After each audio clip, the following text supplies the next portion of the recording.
강원도가 2024 동계 청소년 올림픽 유치에 나섰습니다. 동계올림픽 경기장 3곳에 대한 구체화된 활용 방안도 내놨습니다. 강릉의 한 임대아파트에서 계약 기간이 끝나 이사를 간 일부 세입자들에게 전세 보증금을 돌려주지 않아 문제가 되고 있습니다. 강원도의회가 동해안에서 신가평까지 송전선로를 건설하려는 한전의 계획에 대해 백지화를 요구하고 나섰습니다. 양양 송이축제가 코앞으로 다가온 가운데 올가을 송이 생산량이 예년만 못합니다. 송이 생산량 회복이 축제 분위기 조성에 관건이 될 전망입니다. 안녕하십니까. 뉴스데스크 강원입니다. 강원도가 2024 동계 청소년 올림픽 대회 유치를 선언했습니다. 평창 동계올림픽 유산을 되살리기 위한 대책입니다. 이재규 기자가 오늘 첫 소식 준비했습니다. 강원도가 2024년 동계 청소년 올림픽 대회를 유치하겠다고 밝혔습니다. 대한체육회 유치 의향서를 제출한 뒤 10월에 현장 실사를 받고 대한체육회 실사를 통과하면 늦어도 올해 안에 IOC에 유치 의향서를 제출할 계획입니다. 최종 결정은 내년 7월 도쿄올림픽 IOC 총회에서 결정됩니다. 성인 올림픽보다 규모는 작지만 거의 대등한 수준입니다. 성인 올림픽보다는 조금 규모가 작지만 거의 대등한 규모로 70개국에서 2,600여 명이 참가하는 대회가 되겠습니다. 정부가 2032년 올림픽 남북 공동 개최를 추진하고 있기 때문에 마중물 대회로 이 대회 남북 분산 대회 개최도 고민 중입니다. 알파인 스키 대회를 북한 원산 마식령 스키장에서 여는 것이 핵심 내용입니다. 유치 예산은 500억 원, 이 중 30%인 150억 원을 도비로 충당할 계획입니다. 동계올림픽 경기장 3곳의 사후 활용 방안도 구체화했습니다. 전문 체육시설로 활용하기로 한 스피드 스케이트 경기장과 강릉 하키센터, 슬라이딩 센터 등 3개 경기장을 경기뿐 아니라 교육과 체험활동 공간으로 활용하겠다는 겁니다. 올해 이 3곳 경기장 운영 적자는 34억 원 정도 될 전망입니다. 하지만 내년부터 경기장 국비 지원과 사용료 지원 등으로 수익이 22억 원 확보돼 적자 폭이 줄 전망입니다. 강원도는 휠 봅슬레이, 플라잉 스켈레톤 등 체험 시설 공사가 마무리되면 3년 뒤부터 적자 운영을 면할 수 있을 것으로 예상했습니다. 궁극적인 목적은 앞으로 3년 이내에 이 경기장 운영에 있어서는 적자가 발생하지 않는 자체 수익 시설로서 운영하겠다는 목표를 세웠습니다. 평창 동계올림픽 유산 사업의 일환으로 추진되는 동계 청소년 올림픽과 경기장 활성화 방안, 평화 유산을 넘어 경제적 효과를 낼 수 있을지 주목됩니다. MBC 뉴스 이재규입니다. 강릉의 한 임대아파트에서 일부 주민들이 이사를 나간 뒤에도 전세 보증금을 돌려받지 못해 어려움을 겪고 있습니다. 운영업체에서는 새 사업자가 분양 아파트로 전환한 뒤 보증금도 해결할 것이라고 입장을 밝혔습니다. 배현환 기자의 보도입니다. 갓 태어난 아이가 있는 조성은 씨는 지난 4월 강릉의 한 아파트로 이사했습니다. 하지만 현재까지 5개월이 다 되도록 전에 살던 임대아파트에 전세 보증금을 받지 못하고 있습니다. 6,100만 원에 달하는 보증금이 묶이면서 재정적 어려움이 상당히 큰 상황입니다. 대출금은 계속 나가고 있고 이자는 이 상황에서 지금 반년이 지났어요. 계약 끝난 지가 지금. 근데도 언제 받을 수 있을지 도대체 누구한테 받을 수 있을지를 지금 모르니까 너무 막막한 상황인 거죠, 지금. 모두 267세대의 임대아파트 주민 가운데 일부가 이사를 나간 뒤에도 보증금을 받지 못하고 있습니다. 특히 일부는 새 세입자가 들어왔는데도 전 세입자가 돈을 받지 못한 상태입니다. 현재 10세대 이상 전세 보증금을 받지 못하고 있는 가운데 추가 피해가 발생한 가능성도 적지 않은 상태입니다. 현재 거주자들도 계약 기간이 끝나면 돈을 제때 받지 못할 것이란 걱정이 많습니다. 임대아파트 운영업체에서는 지난해 말부터 신규 택지 아파트로 여러 가구가 일시에 빠져나가 공실이 생기면서 자금 운용이 어려워 보증금 지급이 늦어졌다는 입장입니다. 또 분양아파트로 전환할 예정으로 새로 인수한 사업자가 보증금을 지급할 계획이라고 설명했습니다. 저희도 우선적으로 인수인 게 조건이 요즘 좀 얘기 못 드렸던 부분들이 제가 죄송했던 부분, 그 부분에 대해서 먼저 우선적으로 처리하는 부분으로 말씀드렸고요. 전문가들은 보증금 미지급 문제를 겪지 않기 위해선 임차권 등기를 미리 할 것을 조언합니다. 임대차 계약이 종료됐는데 임대차 보증금을 받지 못한 상태에서 이사를 가고 싶다. 이럴 경우에는 임차권 등기를 해야 됩니다. 그래야 대항력이 유지되고 순위를 보장받을 수 있습니다. 한편 보증금을 받지 못한 일부 세대는 기존 업체를 검찰의 사기 혐의로 고소해 수사에도 관심이 쏠리고 있습니다. MBC 뉴스 배현환입니다. 강원도의회가 한전의 동해안 신가평 송전선로 건설 사업 백지화를 요구하고 나섰습니다. 강원도의회는 오늘 성명을 내고 도민의 피해가 다분히 예측되는 상황에도 어떠한 협의도 없이 한전이 사업을 강행하고 있고 불투명한 과정과 밀실 논의를 답습해 주민 갈등을 초래하고 있다며 비판했습니다. 또 정부와 한전에서는 송전선로 사업에 대한 근원적인 해결책이 마련될 때까지 사업을 즉각 중단하고 제2의 밀양 사태가 일어나지 않도록 지역 주민과 진정성 있는 소통을 하라고 주문했습니다. 지난주부터 양양 송이 수매가 시작됐지만 생산량은 아직 크게 늘지 않고 있습니다. 양양 송이 축제 개막을 코앞에 두고 있는 가운데 이번 주 생산량이 변수가 될 전망입니다. 박은지 기자입니다. 양양군에서 생산된 송이만을 수매하는 양양속초 산림조합 공판장.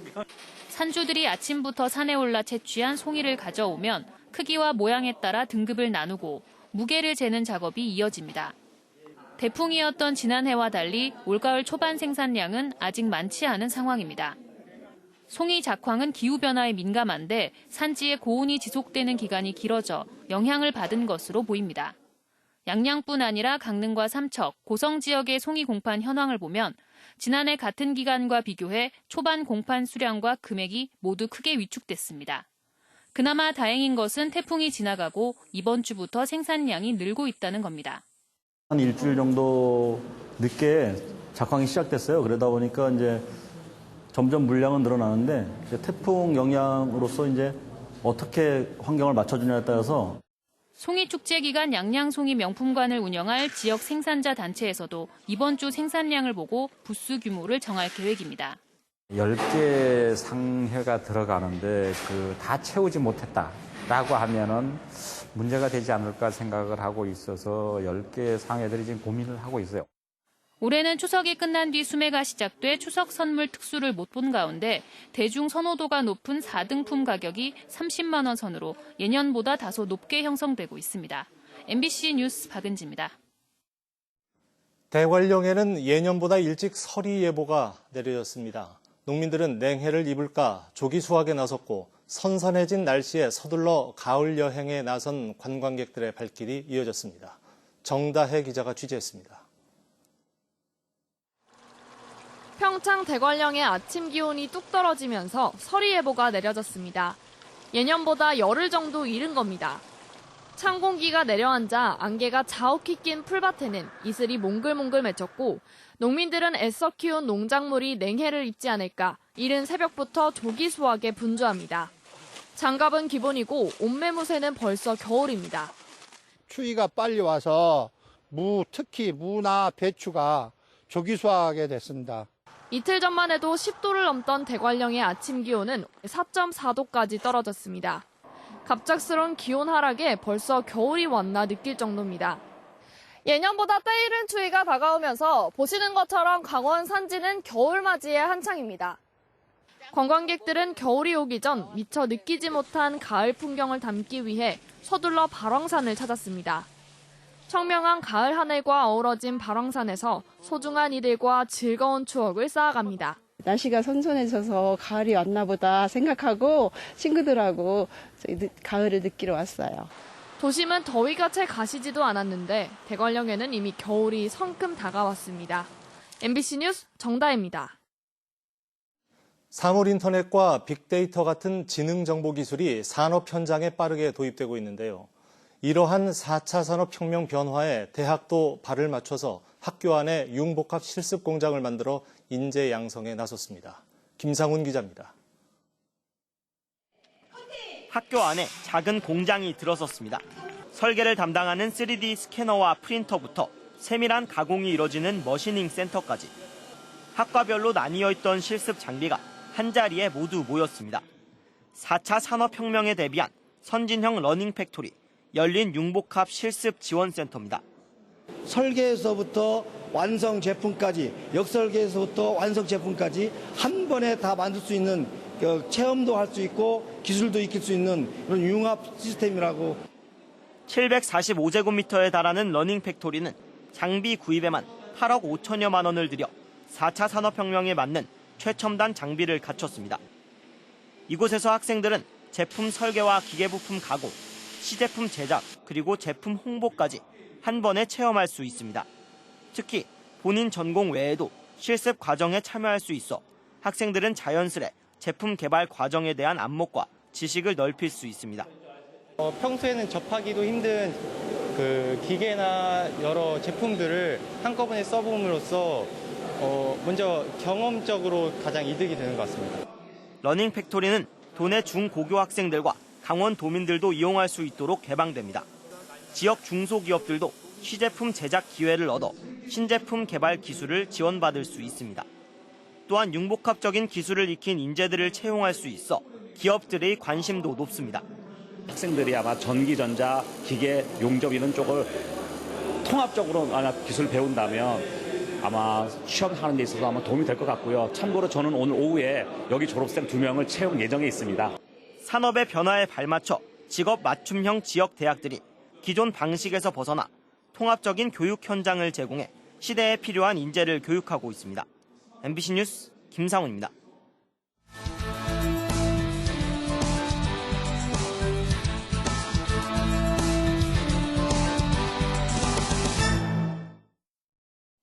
속초시가 올해 지방자치단체 생산성 지수 평가에서 도내 1위를 차지했습니다.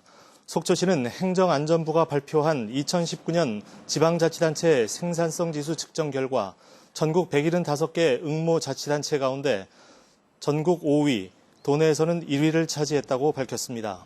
이번 평가는 지역경제, 행정관리, 문화복지, 정주환경 등 4분야에 걸쳐 지자체가 가진 역량을 효과적으로 활용했는지 조사했습니다. 강원FC가 내일 저녁 성남을 상대로 3연승에 도전합니다. 강원FC는 내일 저녁 7시 반 성남시 탄천 종합운동장에서 리그 9위 성남FC를 상대로 K리그1 31라운드 경기를 치릅니다. 한편 지난 22일 예정됐던 울산 현대와의 원정 경기는 태풍의 영향으로 취소돼 오는 10월 2일 열립니다. 지난달까지 국내로 반입된 러시아산 대게와 킹크랩 물량이 지난해보다 조금 늘었습니다. 국립수산물품질관리원에 따르면 올 들어 8월 말까지 동해안 등을 통해 반입된 러시아산 대게와 킹크랩은 5,121톤으로 지난해 같은 기간 4,953톤보다 3.3% 늘었습니다. 수입 금액은 1억 596만 달러로 지난해 8,975만 달러보다 18% 늘었습니다. 강원도가 전국에서 인구 대비 연탄 사용 가구 비율이 가장 높은 것으로 나타났습니다.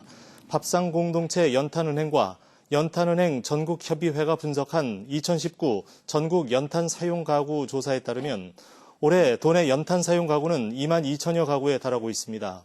도내 총 가구 수 71만 1,500여 가구 대비 3.11%가 연탄을 사용하는 것으로 나타났습니다.